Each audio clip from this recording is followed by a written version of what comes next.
क्रिया के भेद। आओ बच्चों, क्रिया के भेदों के बारे में विस्तार से समझते हैं।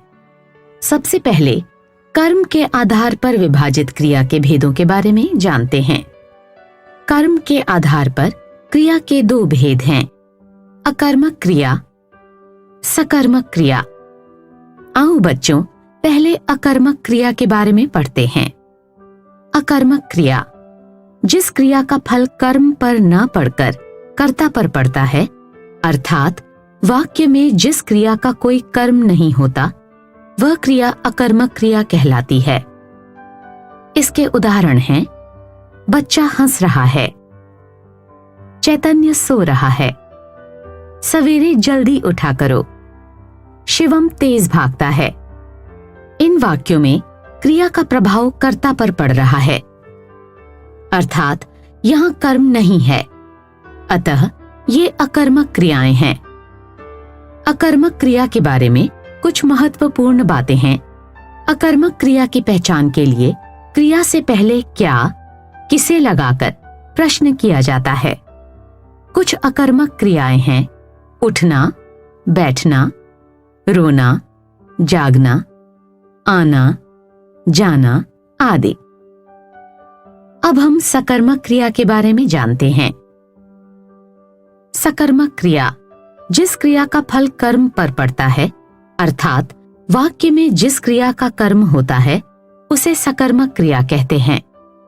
इसके उदाहरण हैं, सोहन ने ब्रश कर लिया, बच्चे फुटबॉल खेल रहे हैं, रोहन दूध पीता है। सकर्मक क्रिया दो प्रकार की होती हैं, एक कर्मक क्रिया, द्विकर्मक क्रिया। एक कर्मक क्रिया, जिस क्रिया का केवल एक कर्म होता है, उसे एक कर्मक क्रिया कहते हैं। इसके उदाहरण हैं, पिताजी अखबार पढ़ रहे हैं, मजदूर पुल बना रहे हैं, कामिनी खाना खा रही है, पेड़ से फल तोड़ लो। द्विकर्मक क्रिया, जिस क्रिया के दो कर्म होते हैं, उसे द्विकर्मक क्रिया कहते हैं। इसके उदाहरण हैं, माली पौधों को पानी से सींच रहा है, नर्स रोगी को दवा पिला रही है। सकर्मक क्रिया के बारे में कुछ महत्वपूर्ण बातें इस प्रकार हैं। सकर्मक क्रिया की पहचान करने के लिए क्रिया से पूर्व क्या तथा किसको जोड़कर प्रश्न करते हैं। यदि उत्तर मिले तो क्रिया सकर्मक होती है, यदि उत्तर न मिले तो क्रिया अकर्मक कहलाती है। आओ बच्चों, इसको कुछ उदाहरणों के द्वारा समझते हैं। चैतन्य सो रहा है, क्या सो रहा है? कोई उत्तर नहीं, अकर्मक। विशाल पौधा लगा रहा है, क्या लगा रहा है? पौधा, सकर्मक। अब हम प्रयोग या संरचना के आधार पर क्रिया के भेदों को जानते हैं। प्रयोग अथवा संरचना के आधार पर क्रिया के 5 भेद होते हैं। पहला है सामान्य क्रिया। जब क्रिया एक पद में हो, उसे सामान्य क्रिया कहते हैं। इसके उदाहरण हैं, माला बाजार गई, यह आम का पेड़ है। इसमें क्रिया का एक पद है, अतः यह सामान्य क्रिया है। दूसरा है संयुक्त क्रिया। जब दो या दो से अधिक क्रियाओं से बने क्रियापद एक क्रिया के रूप में प्रयोग किए जाते हैं, उसे संयुक्त क्रिया कहते हैं। इसके उदाहरण हैं, बढ़ई कुर्सी बना रहा है, रूपम नाच रही है। इन वाक्यों में बना रहा है और नाच रही है संयुक्त क्रियाएं हैं। बना रहा है क्रिया 3 क्रियाओं बना, रहना और होना क्रियाओं से मिलकर बनी है, जबकि नाच रही है क्रिया नाचना, रहना तथा होना क्रियाओं से मिलकर बनी है। इनमें पहली क्रिया मुख्य क्रिया है तथा दूसरी क्रियाएं सहायक क्रियाएं हैं। तीसरा है नाम धातु क्रिया। संज्ञा, सर्वनाम तथा विशेषण से बनी क्रियाएं नाम धातु क्रियाएं कहलाती हैं।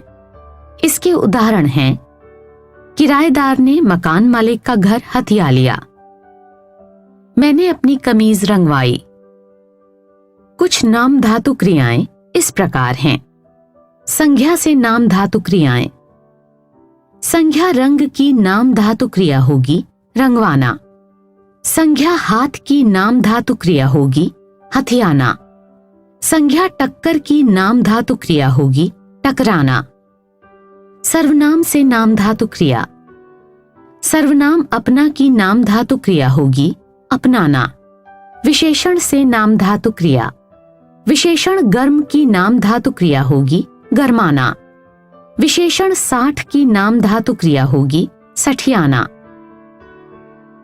चौथा है प्रेरणार्थक क्रिया। जब कर्ता स्वयं कार्य न करके किसी अन्य को काम करने के लिए प्रेरित करता है, ऐसे में वाक्य में प्रयुक्त क्रिया प्रेरणार्थक क्रिया कहलाती है।